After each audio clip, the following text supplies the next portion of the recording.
Hello and welcome to the Build with Bear Workshop. My name is Pat Bear. I'm here to build a Lego set, and I'm also here to hang out with all of you. And before things get going, I'm going to throw the Bear Cave Lego, the site, the tier 2 blue emote in the chat. If you are currently a subscriber, you can reply with those emotes. If you are not yet a subscriber, you can say hi. You can use other people's emotes. If you feel like being a lurker, you can go ahead and lurk. That's also an option for you, is just to lurk and hang out. It is currently a Saturday evening. Hello, Lashbrook. Welcome, welcome. It's a Saturday. And I'm working on a Lego set. And you might be asking yourself, Pat, why? Why are you working on a Lego set? Well, one, my $10 patrons voted for it. So that's the easiest answer to that, is that they voted for it. And two, I guess you actually do the right thing. It's been a fucking month, y'all. I mean, it's almost the end of June. We got one more June stream on Monday. But, woof, between birthday stuff, my actual birthday subathon stream, and then Plastic Model Weekender, which is still happening, and we're going to raid that tonight at the end of this stream, but has been a thing that I've been involved in this year. I already did my stream yesterday. VOD is up on the VODs. VODs? Yeah, there's a link to the VODs. You can find that's there. But yeah, I've been head down for all of June prepping for, just the timing worked out, you know? Like, do I wish that Plastic Model Weekender wasn't a weekend, the week of my birthday, a weekend after my birthday subathon? Yeah, I kind of wish that was the case. But that's just how things work out. And so between that and some other stuff that I've been working on that's not fun or cool or have anything to do with what I'm doing here, it's been a fucking week, a month, I should say. There's been a lot. So I am looking forward to working on a very lovely little Lego set. Now, if one of the other model kits that I had put up for voting had won, that would be fine. I'll work on a new model kit anytime. But we're doing Lego, and I'm actually pretty excited about it because I just want to relax a little bit. Let's go to the overhead camera. Here's the overhead camera. This is the Lego 3-in-1 Wild Animals Surprising Spider set. The main build is a spider as a 3-in-1. If you're unfamiliar with the 3-in-1 Lego sets, we will build a spider. Then we will take all of this apart. Look, there's not many pieces. We'll take it all apart. Then we will build a viper, and we'll take it apart. And then we will build a scorpion. Yeah, you can see here. We got the other ones, viper and scorpion. When we work on those, we'll probably do the scorpion next because it's very cool. I imagine I will be done by the end of Monday's stream with all of this. We'll probably finish the spider in this stream and get started on one of the other ones, wrap it up. I probably should run a poll tomorrow about what I build next. Probably this is a 2-stream build, maybe even a 1.5 stream. But it should be pretty chill and pretty relaxed, and I'm looking forward to that. The first thing we have to do is knoll. We're going to separate by color, so it's just a lot easier for me to find the parts that I need in order to build the thing, to build that thing. So we'll do that. So we're just going to separate here by color. I will do some sorting probably, just to make my life easier. If you were able to join me yesterday for Plastic Model Weekender, thank you very much. I streamed from 1 p.m. until 3 p.m. yesterday, which was not my normal stream time at all. It felt very weird to stream. It's been a while since I streamed at that time because you may remember a few years ago now, I did the daily Dorf, which was I played Dorf Romantique every day for like an hour in the afternoon, as like just a kind of experiment to see how that would go. So yeah, it's been a while since I streamed at that time.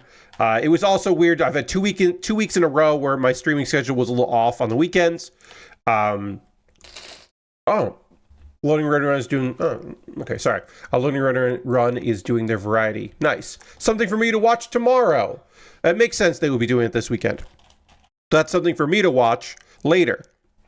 Excited for that. But yeah. There's a little bit of glitter on my desk left from the glitter paint yesterday. But again, you can watch the VOD. We're going to be raiding at the end of tonight's stream. And I'll be hanging out in the chat there for a bit. We've now hit collectively in day 3 over $10,000. we were in the several thousands when I was a couple thousands when I did my stream. I do not know the exact total for my stream. I should look at the beginning number and the end number. I didn't. I know that a couple $100 were raised. I know that. I don't know how much. I think I raised more in my set during that than I did the last year when I did a thing on my own. So I'm already feeling better. I was feeling good about that. And it's a good event. And again, at a certain point, I'm just there for the 2 hours, you know, like hopefully I'm raising money while I'm there. Hopefully I'm not wasting everybody's time. But like part of it is just like, okay, well, it's a cumulative thing. It's to, you know, raise the numbers and keep eyes on it. And, you know, I bring some people and other people bring other people, and it's that kind of thing. There are a couple names this year that have large followings. Some people who don't do a lot of model kit building. We got one guy whose name escapes me, so my apologies. But I know that he is not necessarily known for building, but he was known for doing stuff on the internet, and he just left a big collective and has a Twitch following because of that.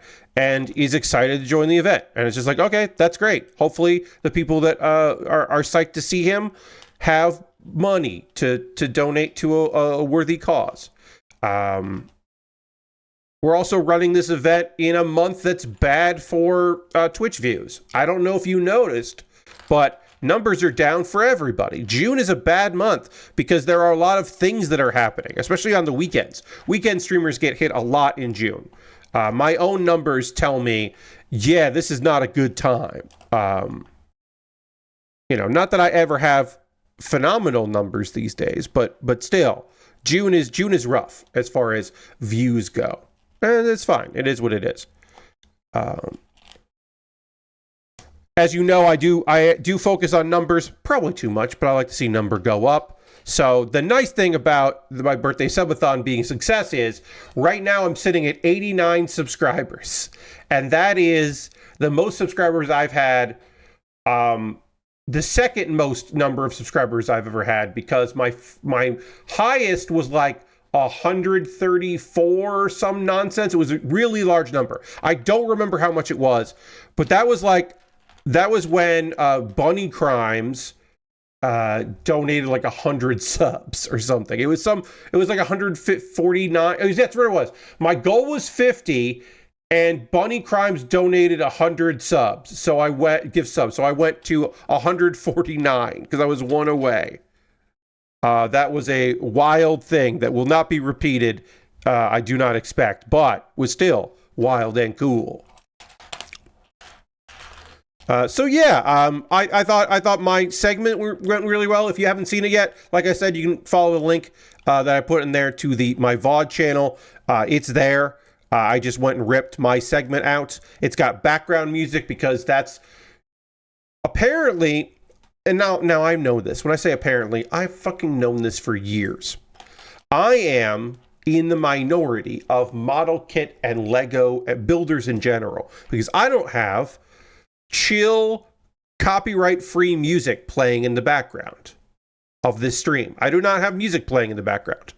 You may be aware of that because you have ears, but I don't have any music playing. That has never been a thing that I have been interested in, so I've never done it.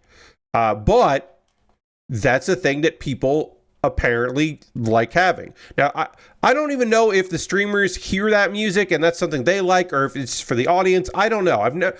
I think I experimented with having a little bit of music playing when I did a one video series. I think that was my Pokemon Emerald Pat Plays Pokemon thing, where I tried to do that. And I think I put some music in underneath. Or maybe there's a couple episodes. There might be a couple episodes of Pat Bear's Anime Club where I experimented. I've tried it here and there, and it's never been a thing that I particularly was interested in because I don't need music in the background. But I know for some people that's very important. I think if you have a montage, if you were making a YouTube video and you have a montage going, then having music is probably a good call for that. But if you're just like hanging out, I don't know. But anyway, it's the only Pat Bear video where you're going to hear music as far as building videos go. So that's in there, already up. I thought that went really well.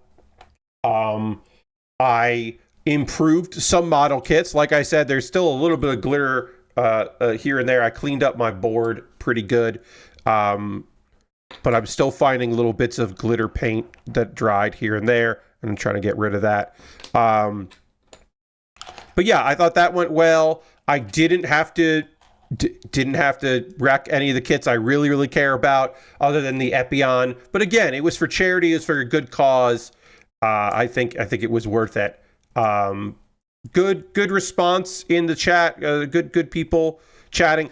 There were technical difficulties, which we think was probably my ISP sending out stuff. Probably. I couldn't use the thing that I use on these streams. I forget the name of it, so I'm going to look that up. What is that called?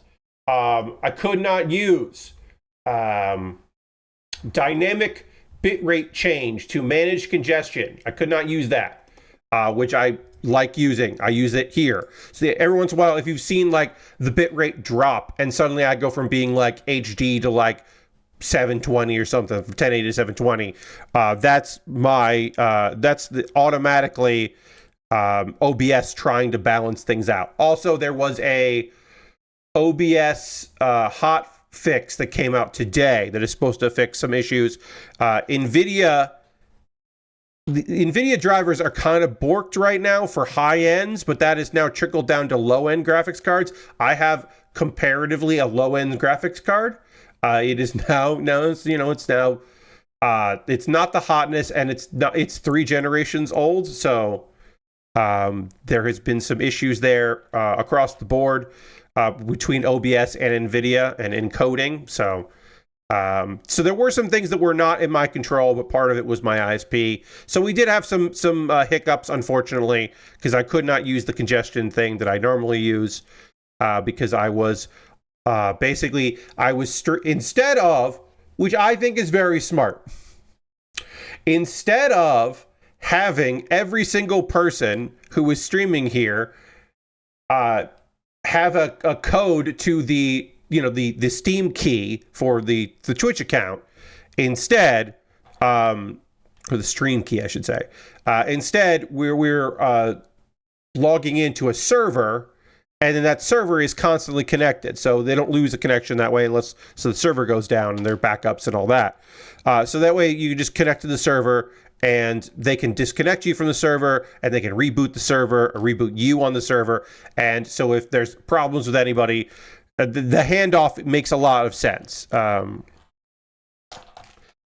people that do these kind of events, they do the server function as well, or they do a thing where you just capture your whatever you want in OBS, and you just hook into Ninja or another service, and then the source just captures that.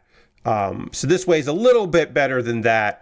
And it worked out pretty okay. It seemed like I might have had the most technical problems of anyone, which I'm fine with. If I have the most, that's okay, because I am at this point, I am, by just being here for a very long time, I am an elder statesman of the Gunpla community, streaming community, by the very fact, not just because I'm old, because I am, but also because I have been doing this consistently for a very long time. I am an elder statesman. There are people in this community, in the building community, who know who I am simply because they've noticed my name at the top of Makers and Crafting at year-end review things for a number of years, and they don't know me from UCB stuff or Giant Bomb related stuff or making videos on the internet.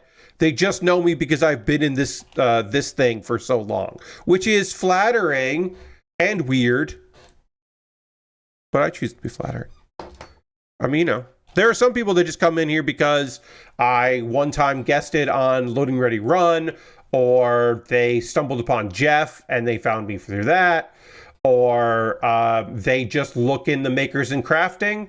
Although I guess there are, I'm dropping some kilobytes here. No disconnection, but things went a little bad there. But hopefully we're coming back.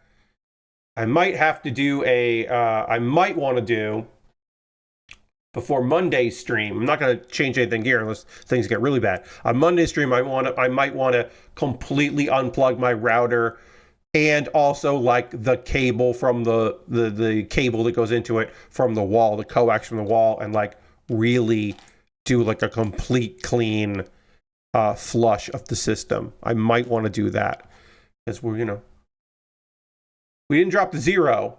We shouldn't drop to 0, but we did have a drop there. And I don't like that.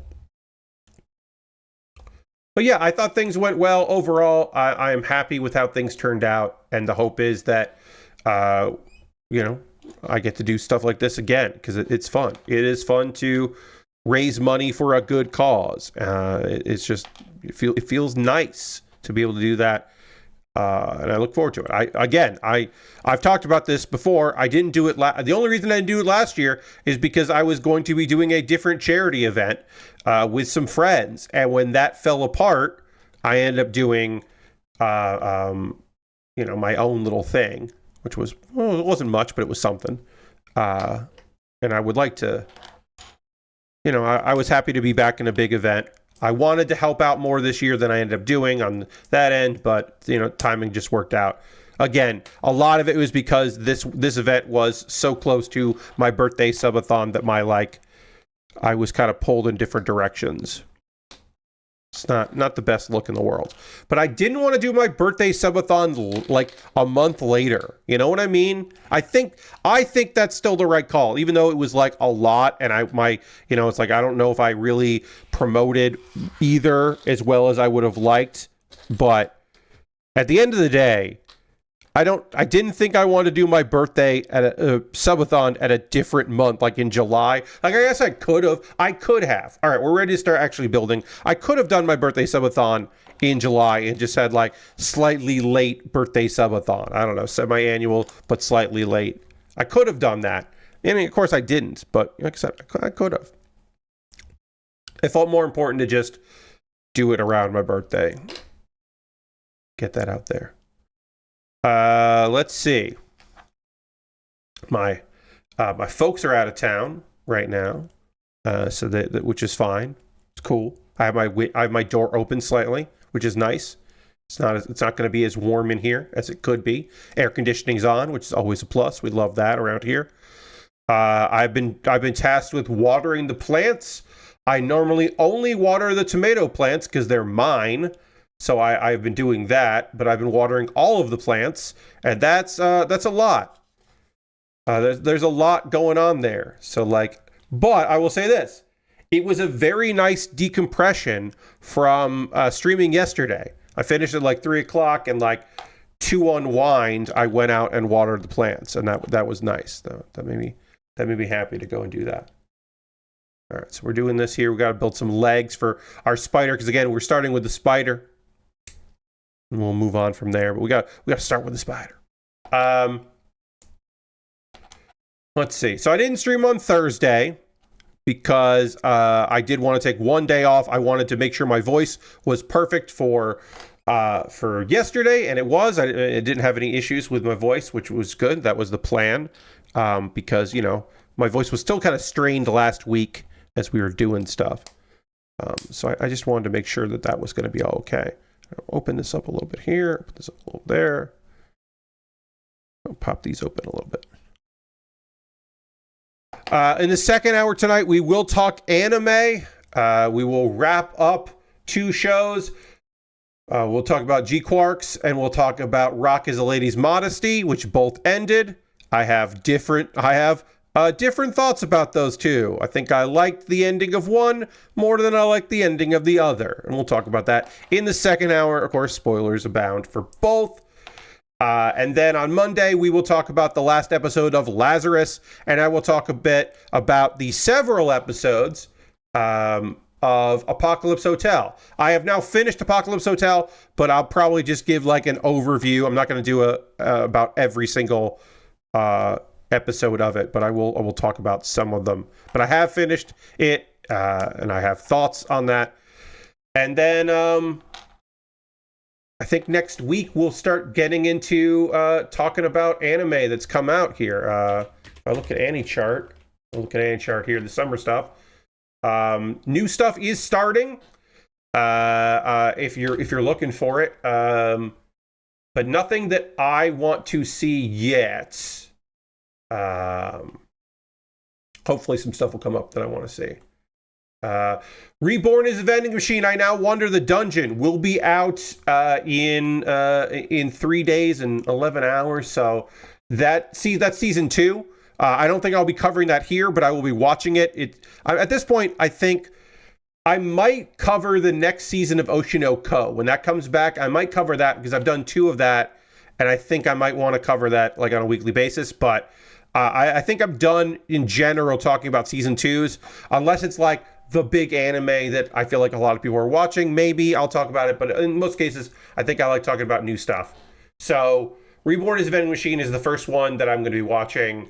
And then Dan Dan is also in 3 days and 14 hours. So that'll be the afternoon, there. So I'm going to be watching that. Science Sorrow doing Dan Dan season 2.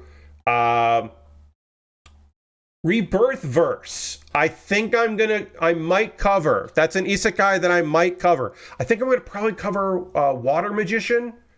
But I might cover Omnio Kaiten Rebirth Verse. David Production is doing a original series. They've been a studio for I think 10 years. This is their first original. So they've never done an original before. And I'm like, that's kind of interesting. And it is it's an isekai. So it is like both an isekai and also a time reversal thing. When this guy dies, he relives moments. So it's a little ReZero-ish. But I am interested in finding out what the deal is with that. So I'm going to watch the first episode and I might cover that here. Let's see. And then Water Magician I probably cover here 4 days, 15 hours. So that's coming up next week. I'll probably cover that. So let's see here. So this will be the first one that I probably do. Rebirth. So Rebirth is going to start tomorrow afternoon and then 3 days. So that will be a Wednesday. So yeah, I could cover that on Thursday. On Thursday, I could do Rebirth and then probably Water Magician. Water Magician is, let's see, that's 15 hours. So that's, next day. And then 1, 2, 3, 4. So that'll be a Thursday. So I might cover that on Saturday. Might cover that on Thursday. But yeah, all right. I might do that. Call of the Night Season 2, I'm going to watch. Probably won't talk about. Secrets of the Witch, no. Controlled by Seekers X, no.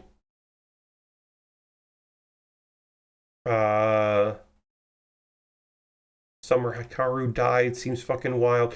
With You in the Rain is about a week from now. And I don't know if I'm going to be covering that, but I'm definitely going to watch it. That's the story about the girl that kind of gets roped into adopting a dog, but that dog is definitely a tanuki. And that just seems adorable, and I want to watch that, and I might cover it. I don't know.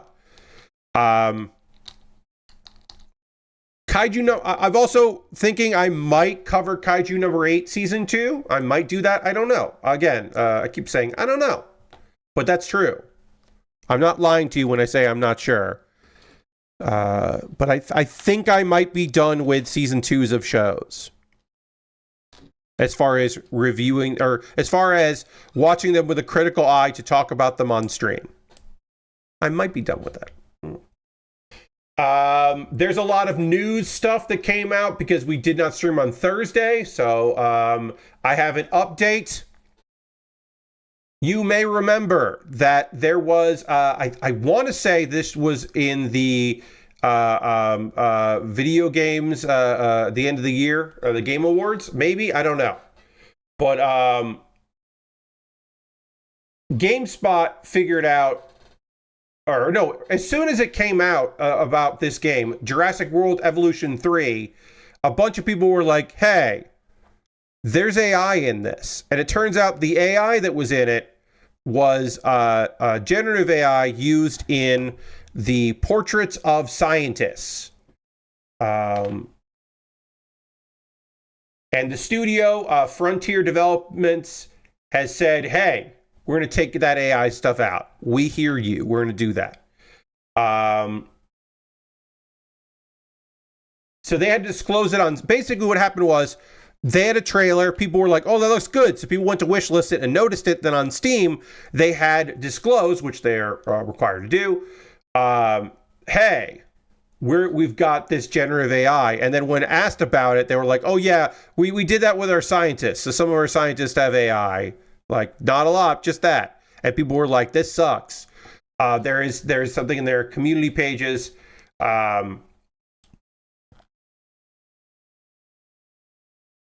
Which I loved, was someone said, just remove the game from my wish list. Won't be buying it unless Frontier shows artists and players some respect. Imagine having the foresight to not try and have serious self-control or even critical thinking skills as a human being to simply just not do this. They're like, oh, we got our feedback and we've opted to remove the use of generative AI for science portraits within Jurassic World Evolution 3. So that's just an update. We talked about it before. I think when I talked about that trailer and being like, and it turns out there's AI, it's AI generated stuff in there, and that sucks.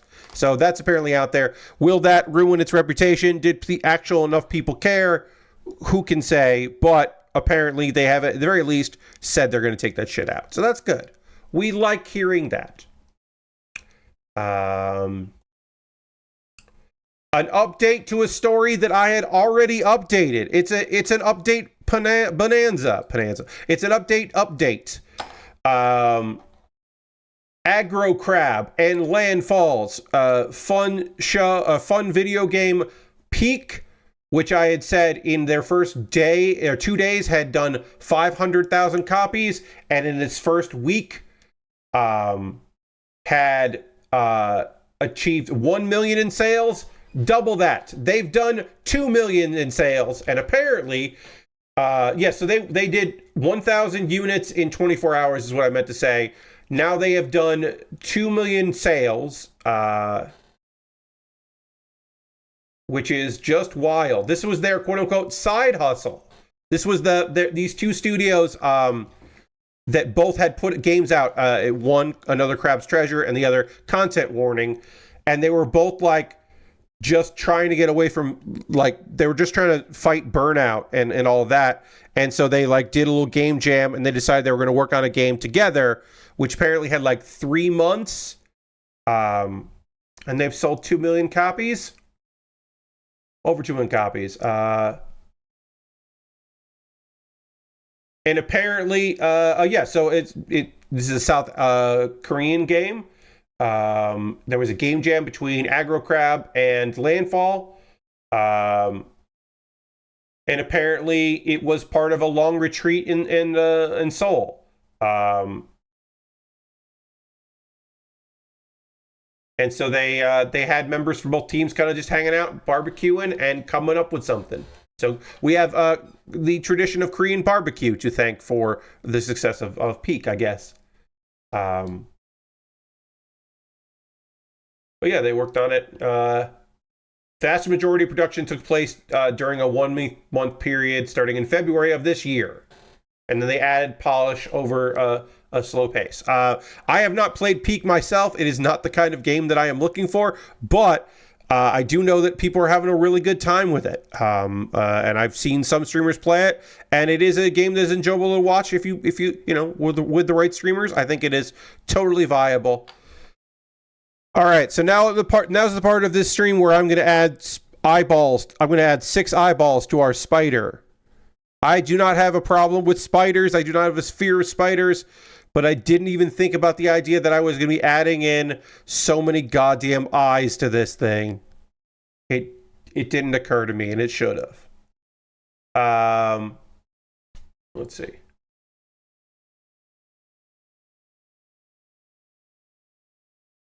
Let's get The game jam is the game. By the end of the month, the core gameplay was basically done, and all that was left was to hook up the rest of the user experience, add meta progression elements, and sneak in a banana peel.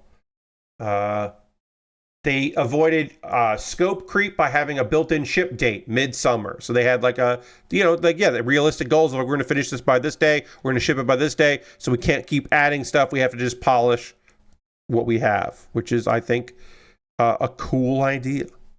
Cool goals. Also, it helps that both these companies have a very good social media following. So they're advertising, they could advertise to the right people and get the right eyes on their product. And that's just, that is an important element. And it's a good thing that this article on Game Developer mentions that, and that they're quick to mention that.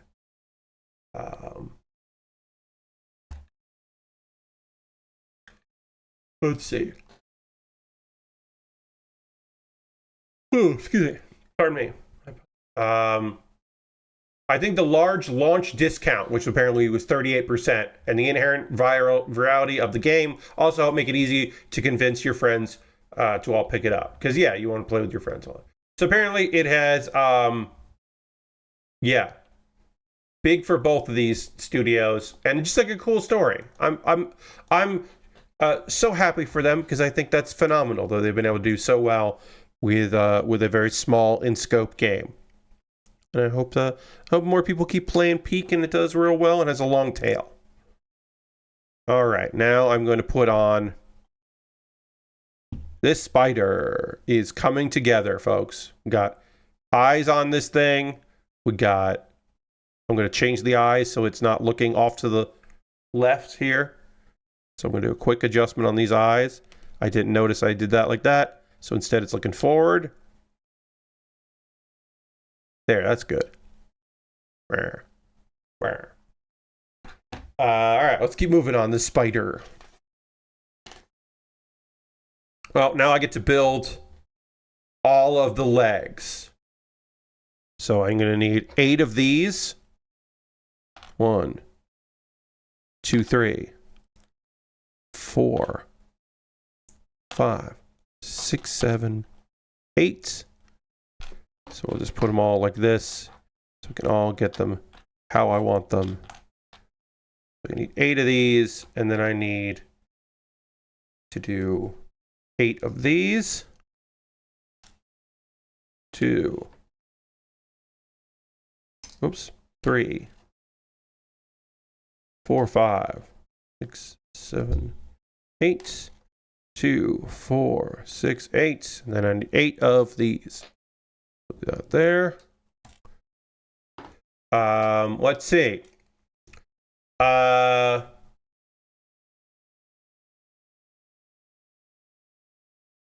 This was a bummer of a story.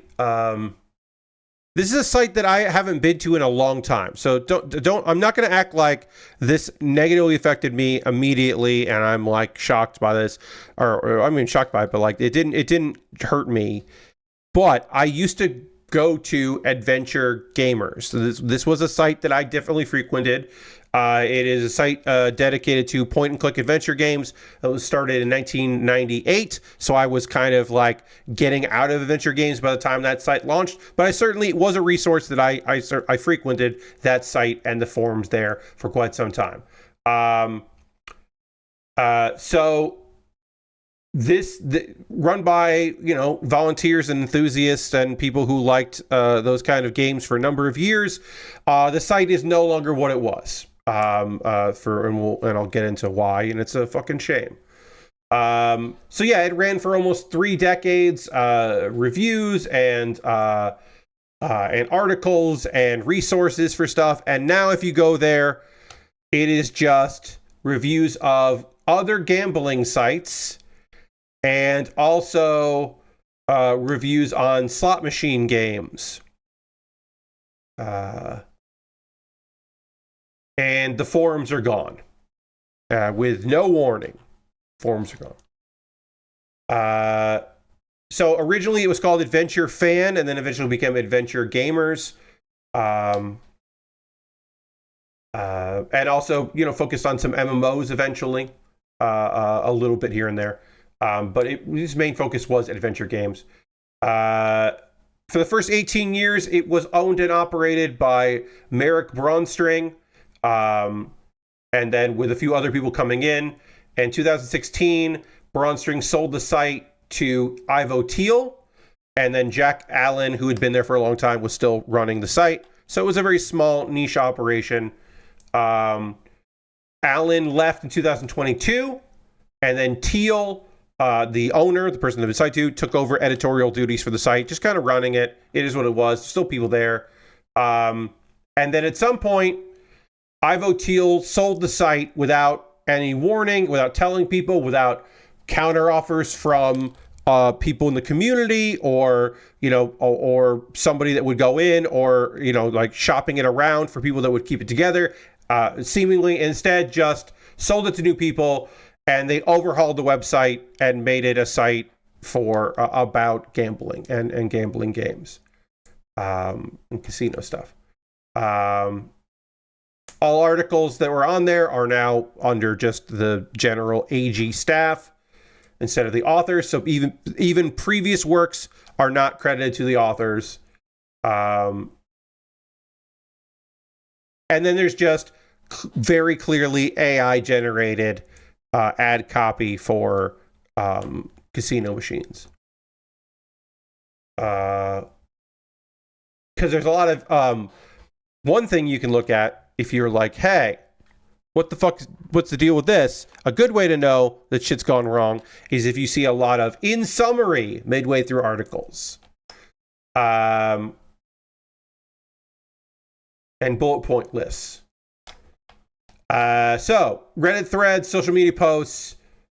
Basically, in 2022, we find out that Jack Allen, the editor-in-chief, was reportedly fired in 2022 by Teal because Teal didn't want to pay Jack anymore, apparently. And that meant that a lot of writers also left because they saw that this was like not going good. So they also took off. So apparently for 2 years, it's been an issue. And apparently at one point, Teal tried to sell the site to a writer from the community. And apparently wanted a lot of money for it. I believe it's written here, 6-figure sum for the site, which they were was not going to happen. And so they're trying to figure out what happened then.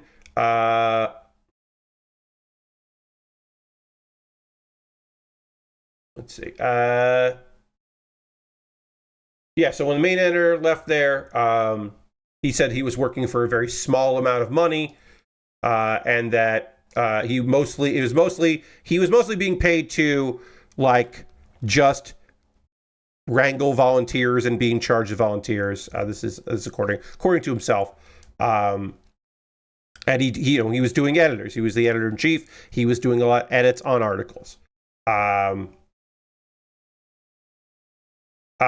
So at one point, it looks like they were getting a Patreon for the site that apparently was doing very well, and he hoped that by that happening, that would trickle down to him as well, and not just the cost for the site. And so he basically was like, oh, we have a pretty successful Patreon. That means maybe I'll get paid more, which I would say makes sense. Again, I don't, there are different sides of the stories and all that, but that seems about right to me. And then after the Patreon happened, his deposit came late, and it was for less money than previous years, or months, I should say. And then he doesn't hear what happened. He finally got in touch with Teal. Let's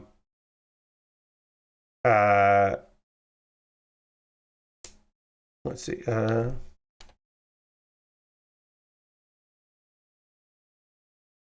And basically he got fired with no notice. And basically he was like, oh, do you want to write a farewell article? Which I guess is nice. I'll admit I never heard of the site until I saw the game devs tweeting about it. Yeah, I mean, it's a very niche site, right? It's a site about adventure games.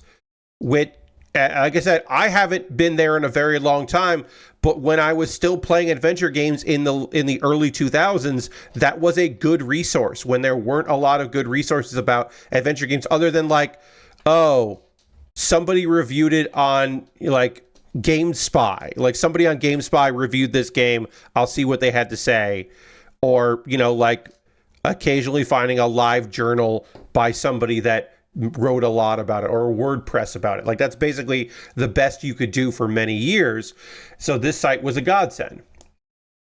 So basically Alan stayed on for a couple more weeks to finish some stuff. And he did get paid for another month, but he just kind of left. He didn't try to rile the community up. He didn't try to start a rival site. He was just like, oh, fucking fine. Because again, he had been there for 18 years at that point.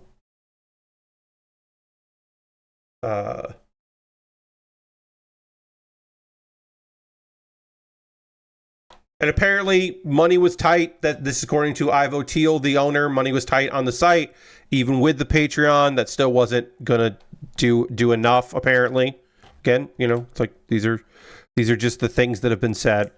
I can only can say so much. Let's see. This is done. This is done. This is done. This is done. It's done. This is done. These two are not done yet.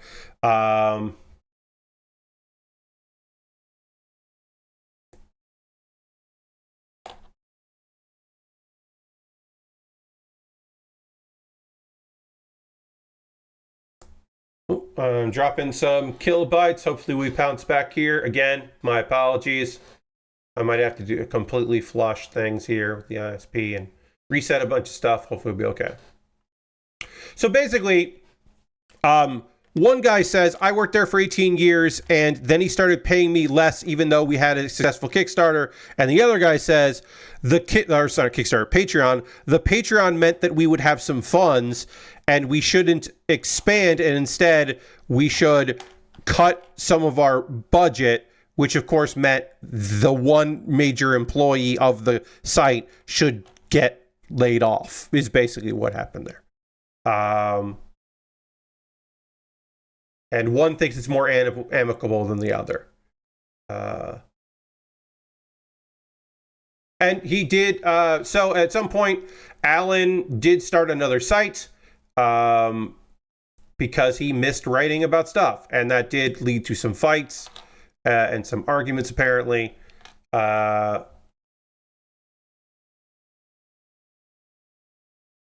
So one thing that happened was, so this guy owns this site. He's saving money by basically getting rid of the only real employee of it besides himself. So his big solution to that is, or his big windfall is, well, now that I don't have this money, I can just take ads off the site, which seems weird, instead of hiring someone new. He was just like, oh, well, we'll just have volunteers with no editor, and I won't have to run ads. It's like, okay. I don't know if that's going to be a large windfall. And apparently he was just looking to sell it, basically. He got rid of ads, but then he was like, well, now I'll just try to sell the site. Instead of, hey, Lord Crashton, instead of offering to sell the site to the guy that you just fired, who would have maybe bought it, instead he was like, oh, now I'll just try to sell it to whoever. Apparently he did try to sell it to a variety of people. It was listed on acquire.com, and he did want to sell it to somebody who was going to continue the site, was his original goal, and work with the review staff that was still on there, again, on a volunteer basis. And apparently he got assurances from the new owners that was going to happen, and it didn't. I don't know if I believe him or not, but that's what he's saying. And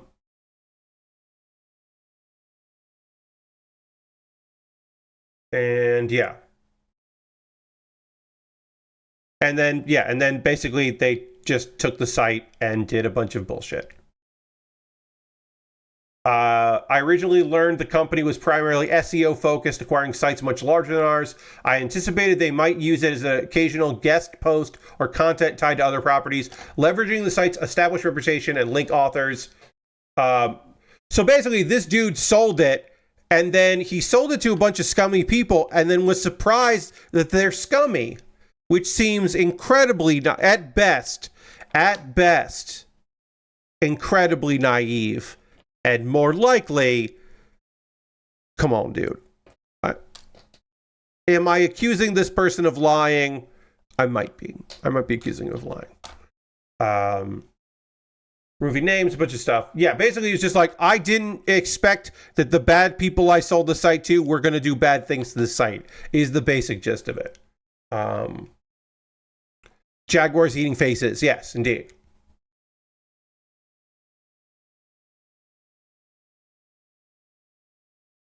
And yeah, they remove names and all that. Apparently, Ivo was surprised by that, apparently, and he didn't do it out of malice. So, Lord Crescent says, Jaguars eating, eating faces. I'm going to quote Alan in this one here.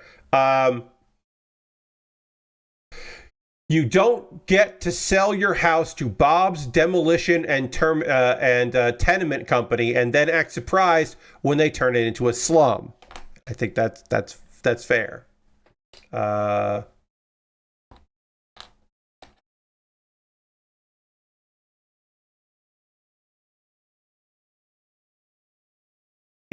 This is Teal, the former owner who sold the site off, who bought the site from the founder and then sold it off, saying, in hindsight, I should have done more thorough due diligence on their other properties and long-term strategy.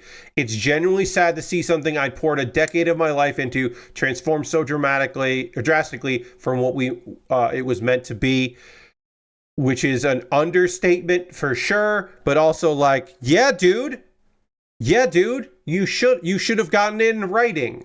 You should have these assurances that they would keep the site going and all that. Yeah. You should have done more research before you sold this site. Of course, the forum is gone completely. And like I said, I've been on that forum. It's been a long time. And apparently, they're going to try to... Apparently, there's an archive of it at some point. Probably needs... Yes, Lord Crashin, perhaps. There should have been lawyers involved. Perhaps. But apparently, Adventure Game Hotspot is looking to maybe host that. And so they're going to try. They're going to try to get an archive version of it up somewhere, it looks like.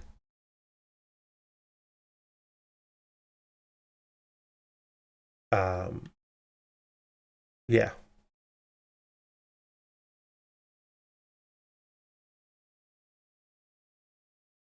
Let's see. A company. Apparently this company is a company called Clickout Media, which says it offers to help brands gain exclusive access.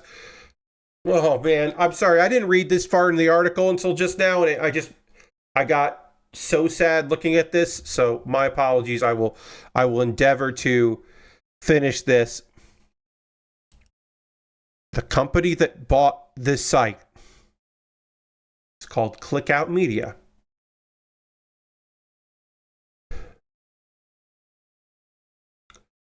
Which says it offers to help brands gain exclusive access to the world's top crypto, finance, and tech publications without the hassle. Company is currently advertising the position of a gambling editor.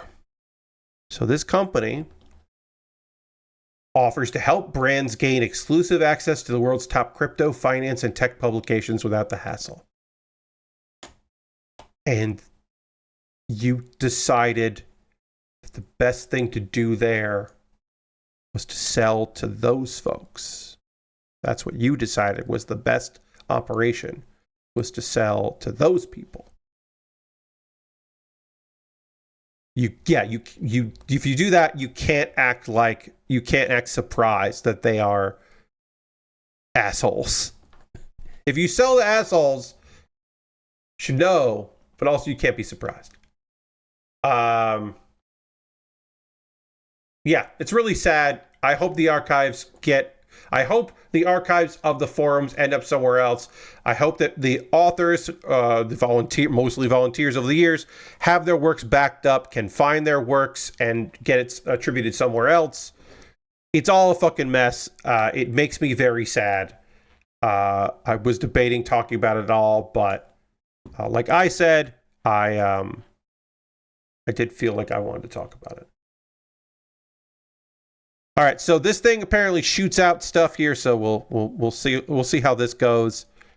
I'm not 100% sure I know how this gimmick works, but we'll find out. I gotta put this here. Put this like this so it doesn't run away. But yeah, this spider's got a gimmick, so we'll find out how this gimmick works in a moment or two. All right, and I need these here. Xbox is putting out a branded MetaQuest 3S headset. So we're getting a branded Xbox here. The new headset, the MetaQuest 3S Xbox Edition. Limited package is available for $400 and includes a 128 gigabyte version of the headset, a MetaQuest Elite strap, and an Xbox controller, and 3 months of Meta Horizon Plus and Xbox Game Pass Ultimate. So if you are in the market for a MetaQuest headset and you also would like to have an Xbox controller with it, that's a package that doesn't sound too bad if those are the things you're looking for. Like, that kind of makes some sense to me. Lord Crash says, it's a tradition to write about games that have one or more of your previous site's work disappear for good. Of course. I have said this. Back up your shit. I backed up the articles that appear for me on Giant Bomb. I should have done it sooner. But when in the market for a package, yes. So Swedish Bud, yeah. If you're already thinking about getting a MetaQuest, and like that seems like a pretty good way to go, because you're going to get that. You're going to get a controller. You're going to get some Xbox Game Pass Ultimate and Meta Horizon Plus, and then for 3 months, and then if you're looking for a VR headset, getting a controller and all that, that's a pretty good deal. Jumping back though, for Giant Bomb stuff, when that looked like things might be done, I went in and made sure that my Game of the Year stuff, that I had it backed up somewhere, because I didn't previously, which is a shame, because I'm the guy that says back up everything.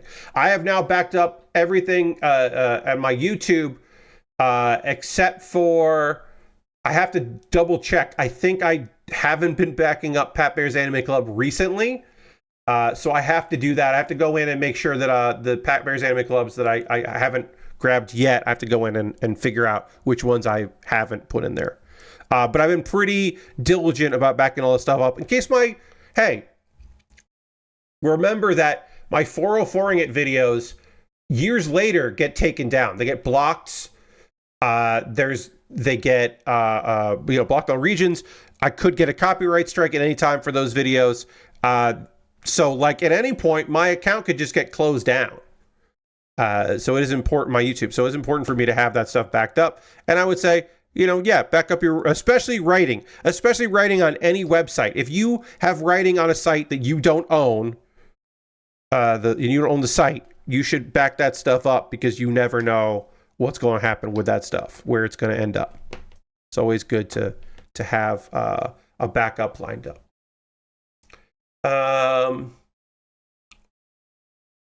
Yes, it could happen. You never know. All right. Is there any other news stories that I want to cover quickly here? I don't know. If your pre-order got messed up via Target for the Switch 2, you're getting a $50 gift card. Apparently there was some delivery stuff at Target. And some people didn't get like confirmations and a bunch of other stuff, but they're trying to do some make goods, which is good. We want that. Speaking of Nintendo Switch, this is another small little story here. We got another GameCube game available, and that's Mario Strikers. Let's see, which one are they getting? Super Mario Strikers, which is the good Super Mario Strikers out there. By all accounts, that's the good one. So if you're looking for that stuff, congrats. This goes on like that. Yeah, it goes on like that. Great. Because it's going to have online support. It has online support, so you can play against other people, which is great because people don't like Mario Strikers Battle League. But people did like Strikers Charged on the Wii, so yeah. Let's see. Any other news stories? I am going to save this story for Monday because it's getting updated here and there. You never played it? Check it out. Yeah, I like Strikers. It's fun soccer or football. So on Monday, so this is a tease for Monday because this is going to take a while to unpack, and I want to unpack it properly. So on Monday, we will talk about the Berio Kart World Cup, which ended with a streamer being garbage and then having to seemingly genuinely apologizing for some garbage behavior, which is nice, like legitimately, seemingly. At the very least, actually did apologize and didn't do a non-apology. So we'll talk about that on Monday, about Mango or Mang Zero. I don't know which one. To which I will just say, in general, maybe doing an event where it's required to drink,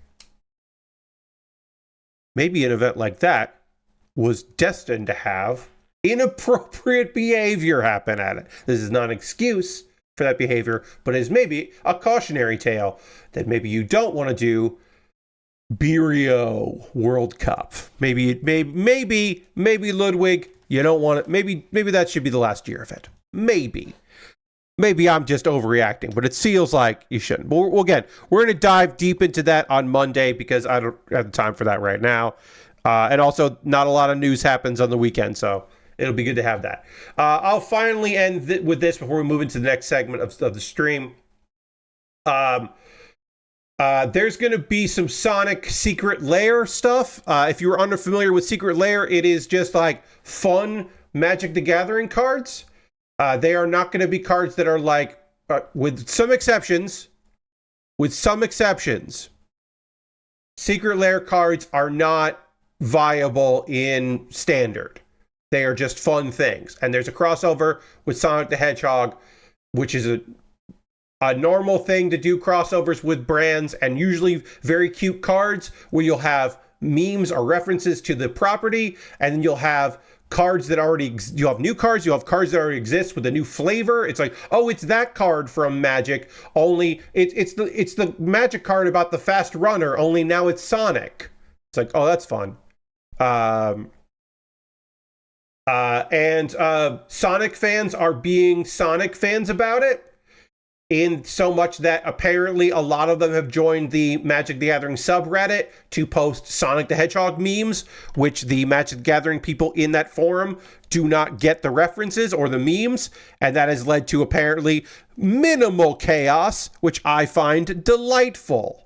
That's that good shit. I'm here for it, and I'm happy for it, because I like it. That kind of like, oh no, the kids are here, and we don't know what they mean. We don't get the memes.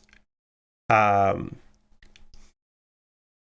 I think it's delightful.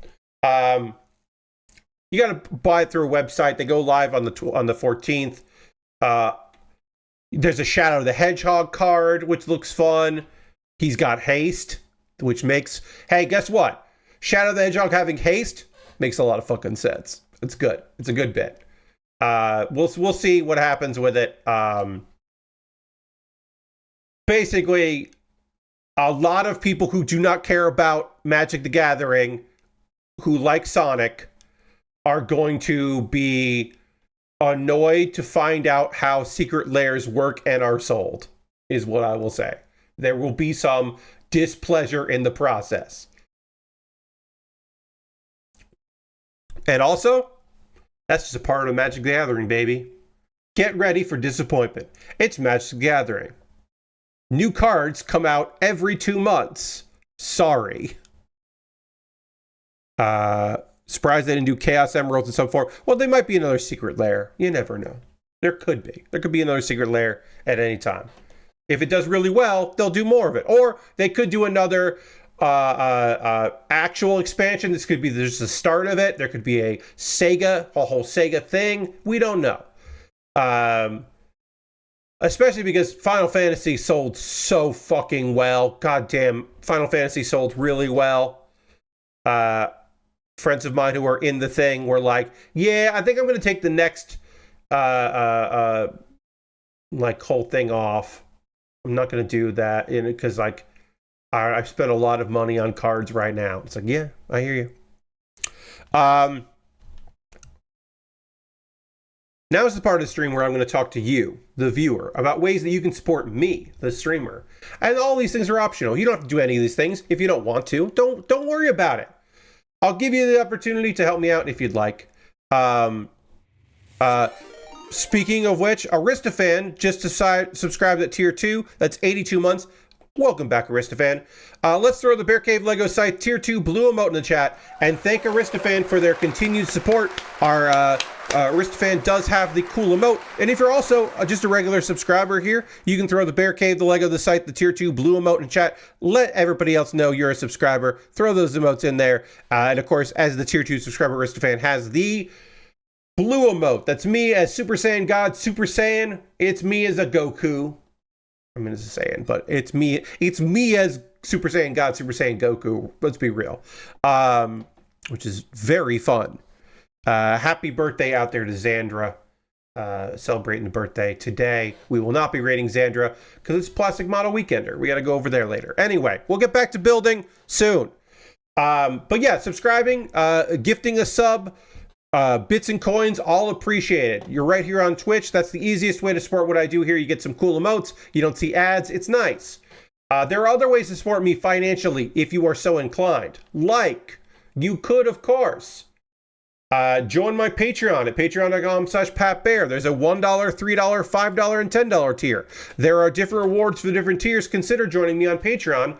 Over on Patreon today, I put up a Q&A video. It's the only exclusive content I do. And it's a monthly Q&A. I answered 2 questions. One about Gundam, and one was about food. Specifically, Southern food. And I got to talk about food, and I got to talk about Gundam shows. It was great. So join me on Patreon there if you'd like.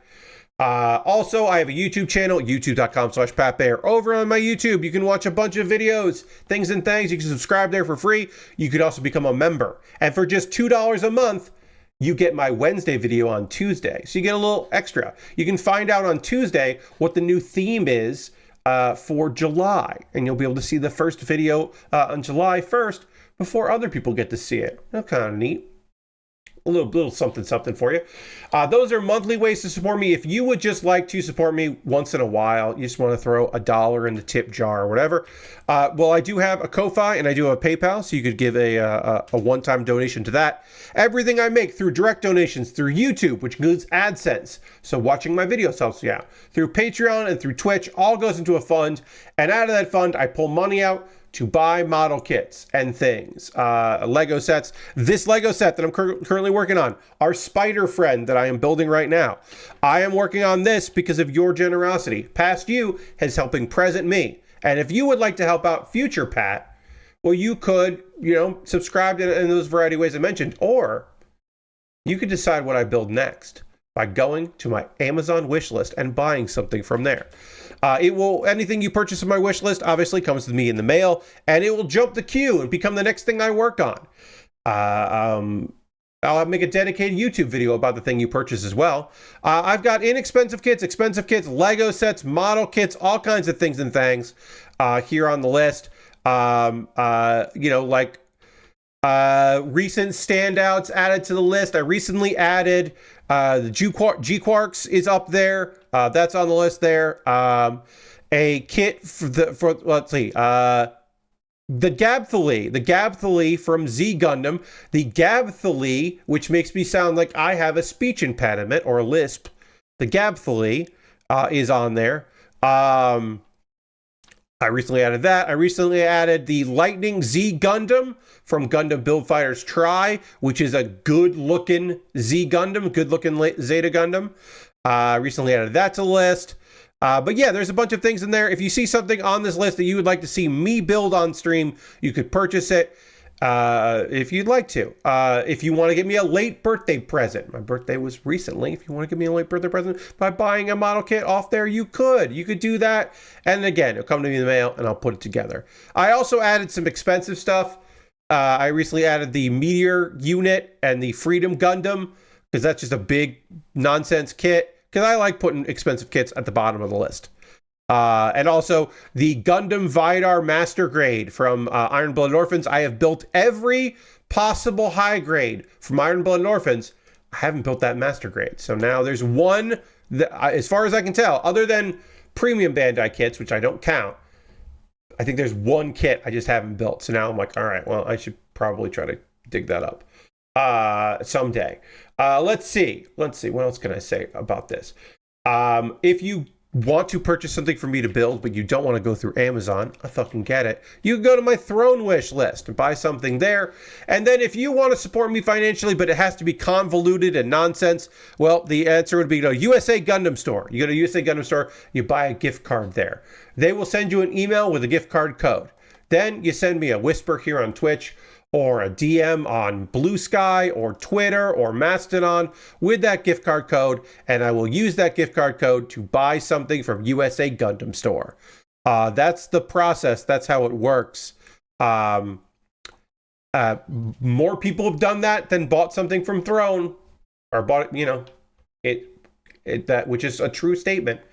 If you want to support me, but you don't have the financial means or the interest financially to do so, join my Discord. It's full of lovely folks. We'd love to have you there too. Couple video links for you to check out. Pat Bear's Anime Club. The most recent Pat Bear's Anime Club is a video where I talk about the spring anime season that's just wrapping up and the summer anime season that's just starting. So if you see something there, if you want a preview of the anime that's just about to start, or you want a look at the previous season if you missed out on some stuff, or if you want confirmation that you were right to not like a show, or you were correct to think a show was rad, you can watch that video. And then Kuma Baer is my weekly anime recommendation series. All through the month of June, I recommended different mecha series. I recommended problematic ones or troubling ones. I recommended fan favorites of mine, a stone cold classic, and also a hidden gem. This is not, you are probably, I would say probably, not going to see the Flower of Rinen on any recommendation list of the top 10 mecha series of all time. But also, you may never even have heard of it. It's a lovely series that is foremost a girls doing things show. It is a slice of life about girls in a after school club that is dedicated to helping other school clubs. Like, they are facilitators. They are getting stuff done for other clubs. And part of that is piloting fantastical mechs in order to help put an end to an intergalactic conflict. And then also there's like one of their uncles owns a restaurant and they help out there. It's pretty fucking great. And it's available on Pluto TV. So it is an odd recommendation, but you can watch it with ads for free. But you should check that out. Because like I said, it's a lovely series, and I don't think it gets the credit it deserves for being a cool one. And there's not a lot of mech series that are just chill slice of lives because inherently mechs gotta fight other mechs or aliens or whatever. Not always, but often. Almost always. Let's see. Is there any other things I gotta say here before we get into some anime? So, okay, no. So what's gonna happen now is I'm going to drink some water because I need that. We're gonna talk about the last episodes of Mobile Suit Gundam GQuuuuuuX. And we're going to talk about Rock as a Lady's Modesty. And we'll do all that. I'm going to drink some water here and dramatically transition to the overhead camera right now.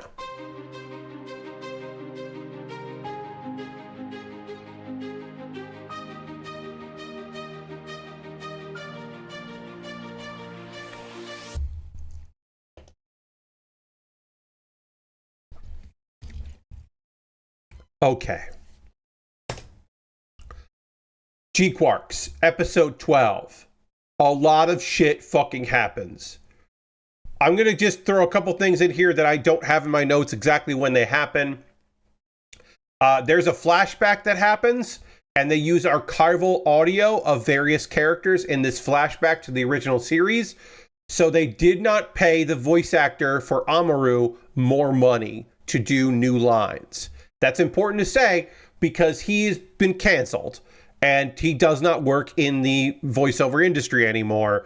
And people were like, did they fucking get Amuro back for this? They didn't. They used archival audio of Amuro. So it's good to know.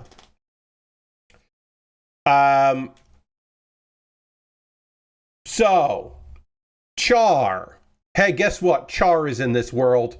Char is going to activate the true function of the Yagmitho to send the Rose of Sharon back to the proper universe. And then Suji shows up. I'll be honest, I watched the dub and had no idea who it was. Okay, yeah. Amate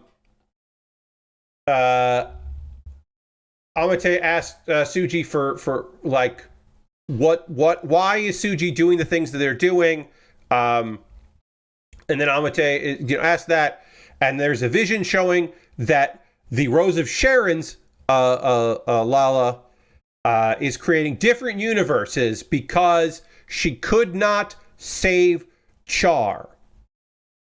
And so she is just been, the Rose of Sharon has been creating these other realities in a desperate attempt to save a Char. Wants to save a Char. This Char doesn't know Layla, the real one from this world, and doesn't really care what's going on. So Suji is like, I don't want Lala to constantly deal with this rejection. So the best choice of action is to kill her with the White Devil, which is of course the RX-782, because they're like, that's a Gundam, and it's the White Devil. In what felt like mere moments, in a very brief little bit of business, Amate and Nyan make up. They were fighting previously. They're going to fight Suji. They're going to protect this Lala. While they are trying to do that, Char gets into a fight with Kycelia and kills her. And do not quote me on this because it has been a while. I am fairly confident they just redid the scene when he did it previously. If it's not shot for shot, he does salute her at the end, and that's a callback, folks. So Kycelia dies. Let's see. Then Char and Chalia fight because Chalia is like, Char might destroy this universe. It's possible. So they're fighting. Suji is a better Gundam pilot. It's pretty much except you don't see the rocket taking her head off before exploding, says Lashbrook. Yes, but it's basically the same as a callback to the previous one. And like in this case, yeah, I mean, yeah, you do that. So Suji is better than they are, and is going to destroy the Rose of Sharon, complete his mission. But gets stopped and convinced to abandon it because basically it's just like, hey, stop trying to make the decision for her. What does she want to do, my guy? Why are you acting like this? Don't be this guy. You're better than this guy I barely know because this is only 12 episodes of an anime. I got a text message. Hold on. Oh no. It's a fake Wells Fargo text. Great. I don't have an account with Wells Fargo, just so you know. That's why I know it's fake. I know it's fake because I don't have that bank. Let's see. So he's going to give up his mission, and he apparently has always had admiration for her and her abilities as a new type. And then they kiss. Lala awakens and says, hey, thanks so much. And then a Zeknova happens. She causes Zeknova. She goes away. The Younglith goes away. Suji goes away. They're gone. Then Char basically stops fighting and leaves. Char just takes off. Char's gone. So Char's out of there. And then Xavier is just like, Chalia, you have to help reform Zeon so we make a better world for new types. And then sometimes later, Chalia is looking... they're watching as Artesia, the doctor, becomes the new leader of Zeon. A doctor decides, I'm going to be a politician and run Zeon for reasons that are unclear. I don't think that's cool. That doesn't make any sense plot-wise. Okay. And then Char finds... sorry, I have to delete this. This text message that is just spam is going to keep popping up on my phone until I deal with it. So let me deal with that, and then I will move on to other things here. Macy's. Yeah, sure. That's a real thing. This is a real thing that's in there. That's a real thing that exists. This Wells _Fargo _card. Sure, that's a real thing. Anyway. Char finds this world's Lala doctor. That's Char's sister. Yes, she's the doctor though, right? That's the doctor. Artesia is a doctor in this series and decides to become a politician. I might have this confused with another character in the show. I'm fairly confident. Besides being Char's sister, she's also a doctor in this series. I'm fairly confident. Amate and Yan are on a beach on Earth, and Amate is like, someday I'll see Suji again, which is a weird. Also, hey, this is a small thing. Let me just check my notes here real quick. Maybe I'm wrong and I'm confusing Artesia with somebody else. I know that, yeah. I don't know. I thought she was. Yes. Yeah, all right. I don't know. So, I have a lot of thoughts here. Most importantly, ending your anime with a character saying, I'm going to meet this guy again someday, is shitty when you know you're not getting a second season. To end a series going, I'll see him again someday. No, you won't. You won't. Because you know you only have 12 episodes, and you would already know about a season 2, because if you had 24 fucking episodes, the pacing wouldn't be what it is. You would have done the show over 24 episodes. So that's just weird to say and wrong. That's one thought. The other major thought I have on this whole fucking thing is he's not Amuro. Shuji is not Amuro. Every fucking character in this show, except for the 2 girls, are some character or some reference, except for Shuji. The Amuro of the show is not Amuro. I mean, he's Amuro, but he's not Amuro? Okay. Really? They didn't want to go that far with it, but they went every other place with it? Okay. All right, I guess. So I don't think I particularly like that part of it. Things I liked about it, because I've been very negative about it. Things I liked about it. Amate does not kill anyone in the entire show. Outside of the Build Fighters series of shows, that's never happened. It just...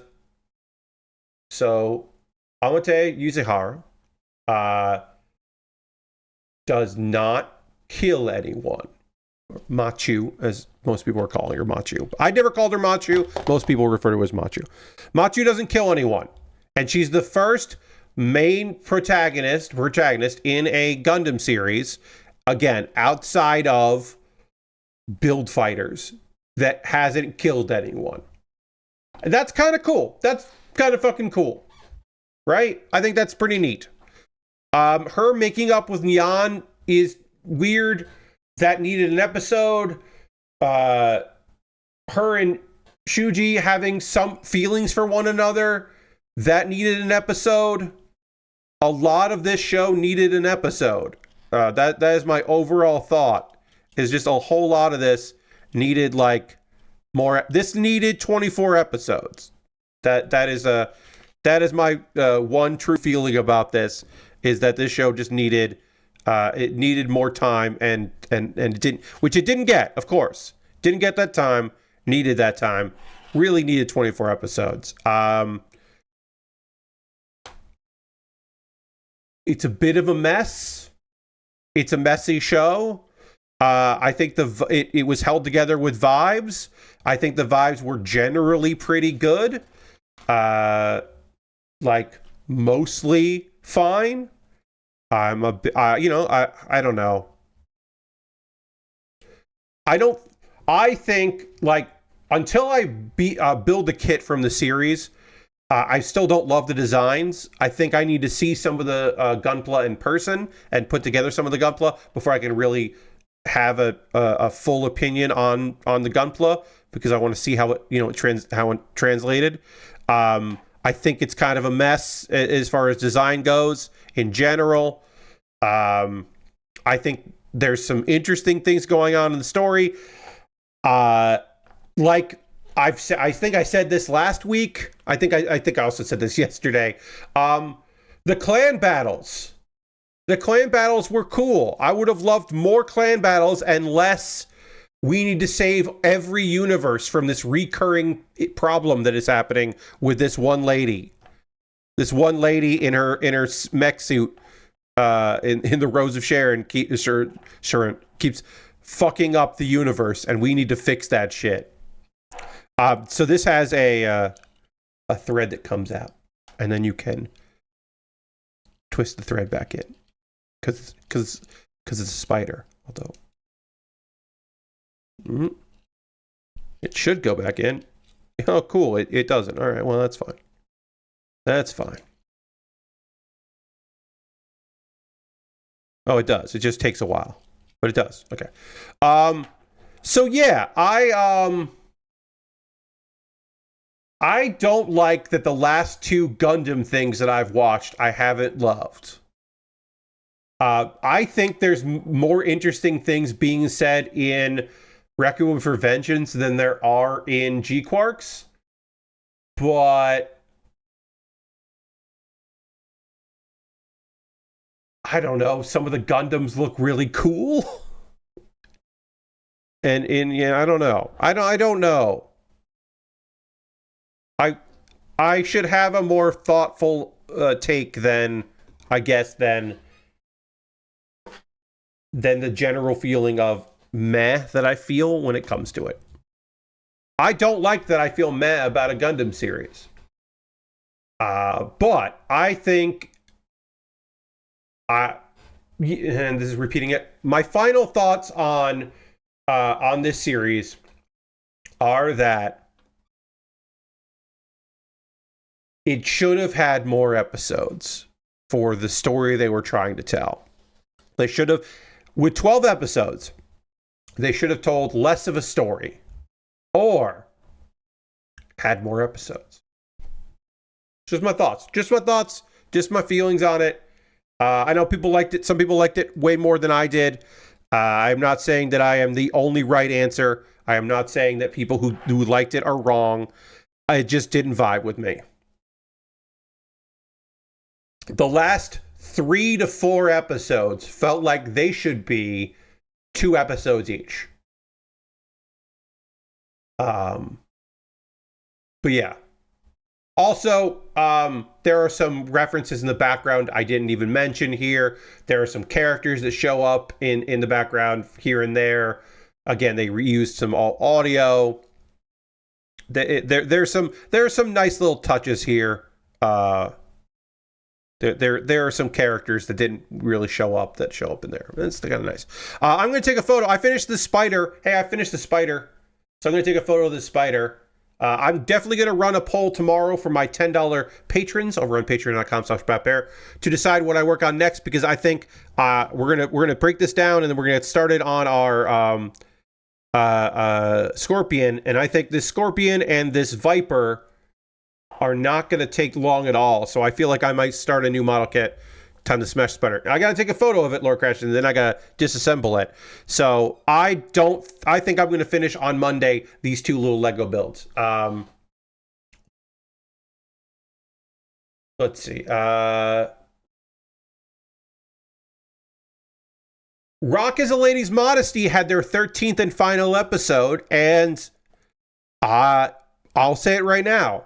I feel differently about this show over this is one that I will be recommending, whereas I'm gonna recommend the other. Lego Spider done, photo done, disassembly begins. I now will take this apart. I will use this here if I need it, but yes, now I'm going to disassemble this and then get it into the proper piles for the various colors that it belongs to. So I'll do all of that right now. And while I'm disassembling, which is the easiest time in the world for me to tell you about my thoughts on Rock is a Lady's Modesty, one of my favorite shows from the spring 2025 season. So our band, they got asked to do a Battle of the Bands thing, competition. It's them and another band. The band they're fighting is a band called Bacchus, who is very popular on the fake version of YouTube they have, which I have in my notes, which is, of course, MeTube. They have MeTube instead of YouTube, because that's the joke. But they also have a name. We find the name of this band in their very last performance in the show. They're called Rock Lady, and I love that. It's very simple. Of course, it appears to be, they're called Rock Lady. I think that rules. I think that's a great name for the band. So the Bacchus's fans are already ready to dismiss them. They don't care about this band, but they're kind of won over as the performance is going. Odaha is kind of dissatisfied because this isn't the reason she got into this band. She didn't get into this band and to get into a band at all just to like play the music that people want to hear. She's in it for herself and her own pursuit of music. But Lilisa, who basically this band is founded on, Oda and Lilisa, like not really liking each other, but maybe liking each other, but definitely enjoying playing off of each other and fighting via music, have that kind of back and forth, which is really fun. Get that back and forth together, she snaps out of it, and they're just kind of playing for themselves and also other people. And the passion comes back, and it's a lovely little moment between these two characters.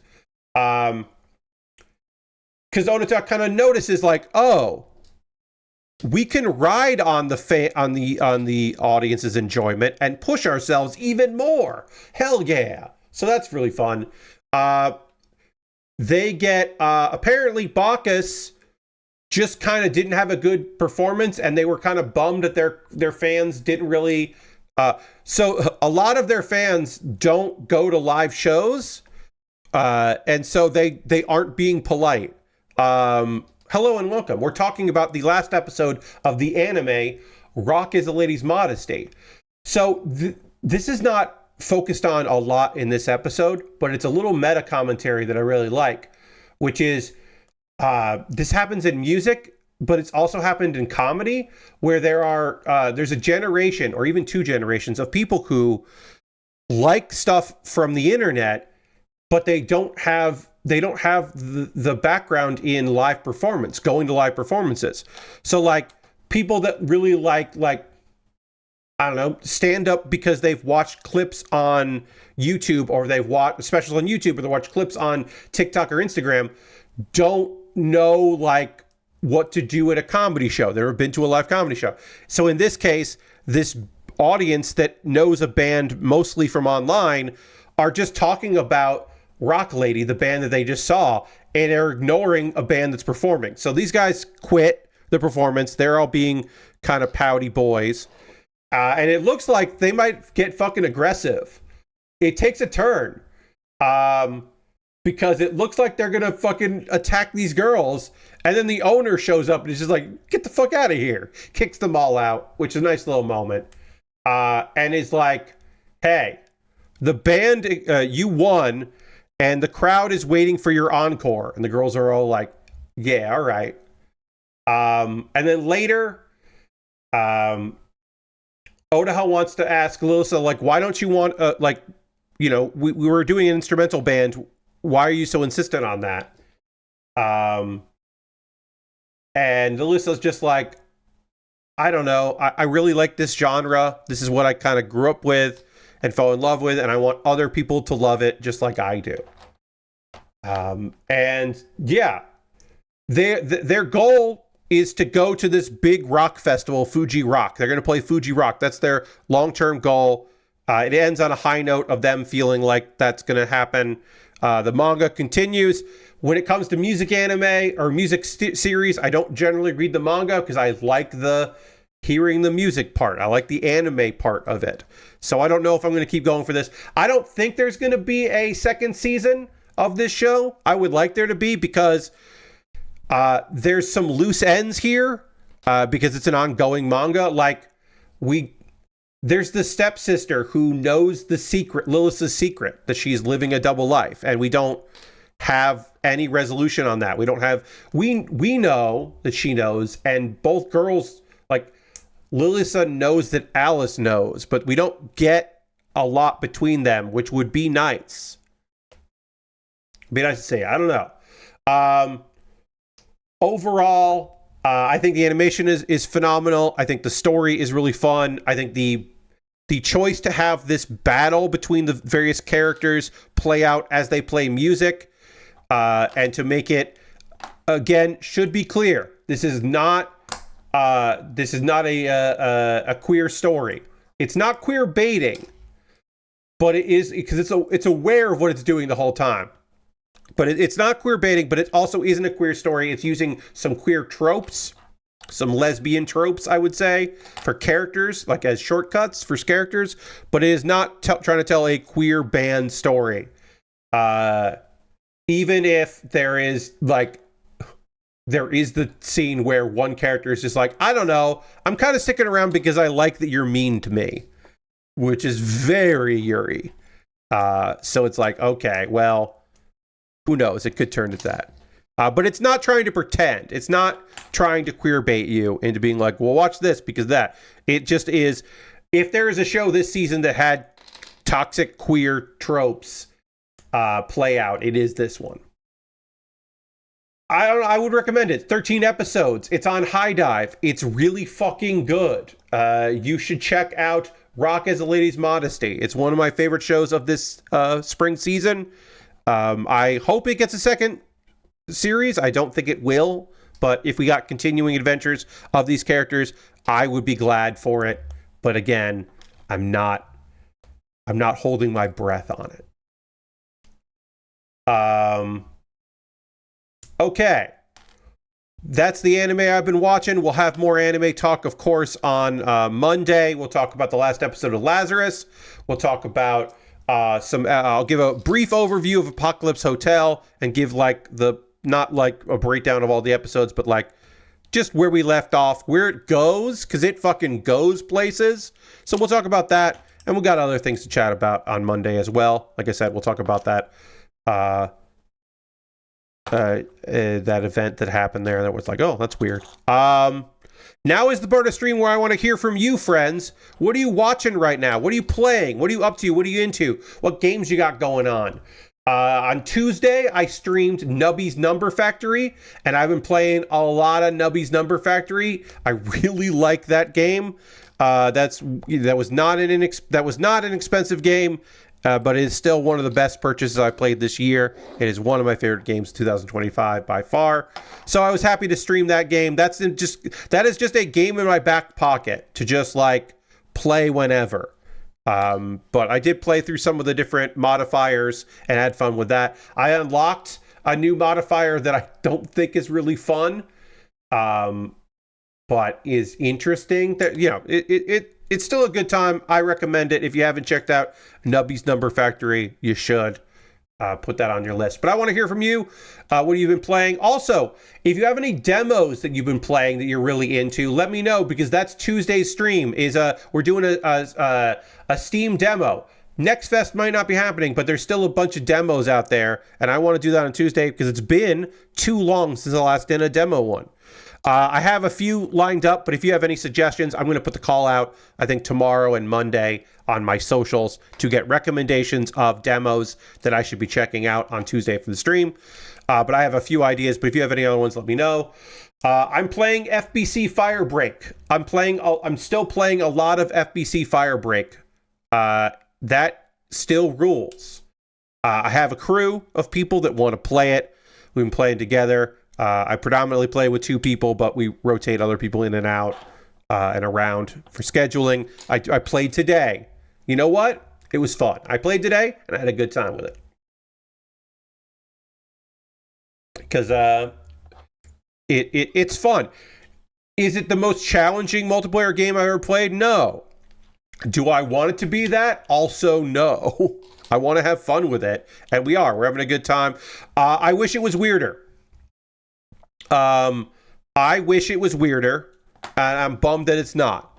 Lashberg says, I learned that the Ball X demo or X Pit demo progress carries over to the main game, so I played a bit more of that to get the last unlocks. Nice. Cool, yeah. I might check that out on Tuesday. That might be one that I check out. I don't know.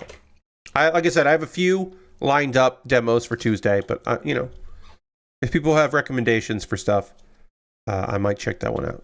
I might check them out. I don't know. But yeah, it's been a while since we did that, so I figured I'd do another one of those.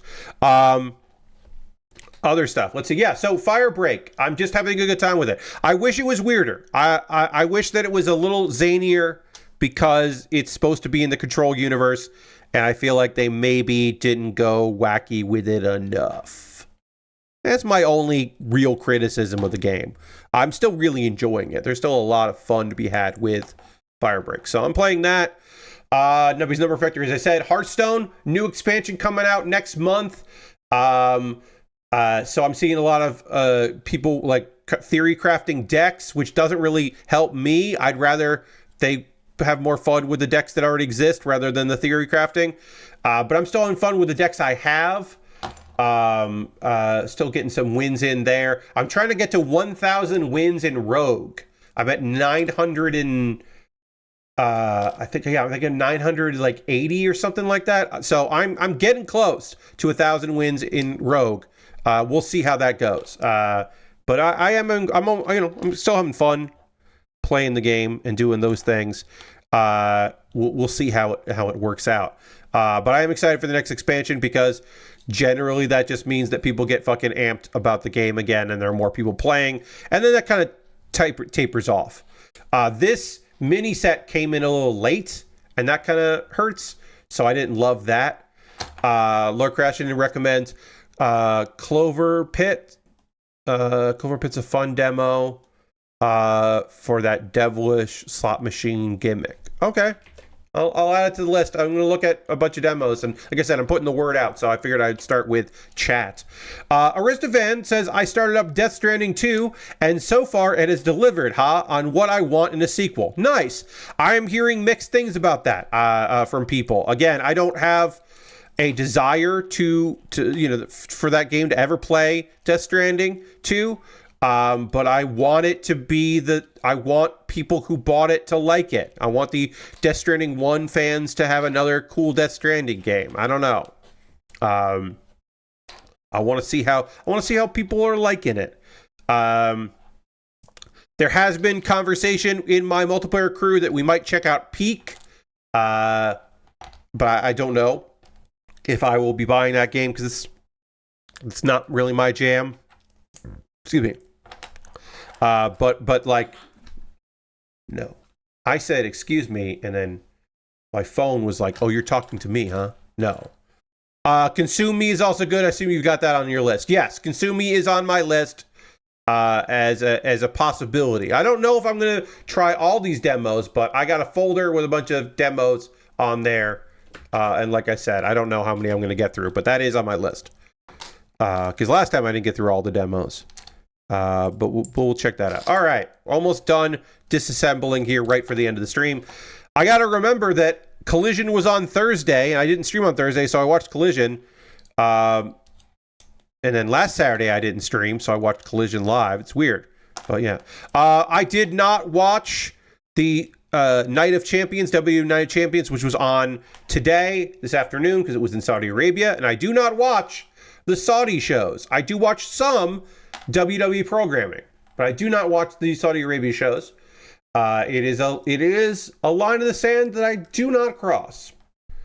I'm not a hero, but I just don't want to watch those Saudi shows. So I don't. Never have. The results from those are unsurprising. There's Hikuleo is there. He's got a new name that ends with Tonga. Finally, all of Haku's sons are in the same promotion at the same time again. That's fun. Good for him. John Cena retained. CM Punk did not win the belt, which I think makes sense. Cody Rhodes won King of the Ring, which makes a lot of sense. So Cody Rhodes is going to be main eventing SummerSlam against John Cena. Unless Seth Rollins cashes in on John Cena before that, which I don't think he will. So that's happening, and I think that'll be good. And then Jade won for the women's, which I don't love. I think Asuka. I don't think you put Asuka in that match to have Asuka lose, but that's fine, I guess. Because I assume Naomi is going to cash in, and SummerSlam is going to be Jade versus Naomi, and that match will be fucking good. So I think that's probably what that match will be. I could be Jade versus Tiff, but I think that's a recipe for disaster. And I think Naomi retains, and I could see them putting the belt on Jade, but I think another tag team run is probably the better choice for that. And I would love the idea of Naomi having a nice long run. I don't think she will get that, but I would like to see her get it. So yeah, I think she should cash in sooner. Fucking Jade helps her cash in because Jade wants to fight her. That would be kind of fucking dope. I don't know. Lashbrook says, I finished up watching through my Jason collection with Freddy versus Jason, which makes sense that would be the last one for you to close out on. And the reboot, and was surprised to learn they weren't even new Blu-rays that matched the rest of the set, but pre-existing ones. Easily two of the worst movies in the series, so it was a real kicking you when you're down. Yeah, the reboot, I've heard terrible things. Freddy vs. Jason, I didn't hate, but I also had incredibly low expectations. I also started playing System Shock 1 again, says Lashbrook, now that the remaster of 2 is out, and I generally enjoy it, but it's definitely too long and requires you write down a bunch of things that don't seem important. Yeah, I mean, Lashbrook, that is a common refrain for people when it comes to that System Shock game. They didn't know they were going to get to make a sequel, and they put a lot into the first game and tried to make it a whole fucking thing. It's almost like they didn't quite know what they were doing with the game, but it's still a seminal piece of work. Lord Crashton watched season 3 of Squid Game, and it was fun, wild, and it ended in a way I wasn't expecting, but it wasn't too surprising. Nice. I have not watched that. I don't know. I just haven't. I stopped, I think, during season 2 of Squid Game. I was like,